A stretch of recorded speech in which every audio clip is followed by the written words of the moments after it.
Hello বন্ধুরা, আমরা এখন লোয়ার ড্যাম যাব। তো এই যে ওভারব্রিজ পার করছেন, কালকে যা অবস্থা বৃষ্টি, দেখতে তো পাচ্ছেন রোডটা পুরো ভিজে আছে একদম।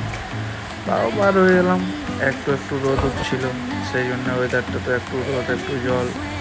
তারপর আমরা চলে এলাম এখানে। এই যে গ্রামের গ্রামের ঐতিহ্যটা একটা অন্যরকম। এই ধানগুলো দেখতে পাচ্ছেন জলে অনেকগুলো ডুবে গেছেন, কি বলবো। আর সত্যি চাষিদের অনেক কষ্ট।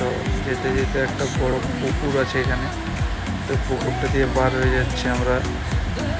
এই যে ধীরে ধীরে চলে যাচ্ছি, এরপর আমরা গ্রামের ভিতরে ঢুকে যাব।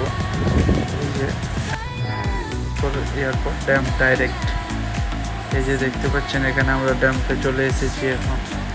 এই যে এরপর এখানে কিন্তু প্রচুর ছোট ছোট মাছ আছে।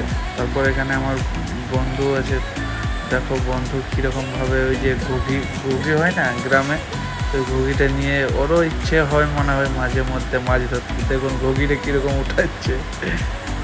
হ্যাঁ, তারপরে এই যে এখানে পুকুরটাতে ছোট ছোট অনেক মাছ আছে। এখানে দাদু ঘুগি এড়েছে, 2-4টে মাছ হচ্ছে, অবশ্য না হওয়া নয়। তারপর দেখুন এই পেছনের ভিউটা, ব্রিজের এখানে খুব সুন্দর, অসাধারণ। এটা ঝর্ণাটা দেখুন বন্ধু, এত সুন্দর যে আমি ওখানে মানে কি বলবো, এক লাফ দিয়ে চলে গেলাম আর ওখানে ঝর্ণাটার মজা নিচ্ছিলাম। অসাধারণ বন্ধুরা, একদম অসাধারণ।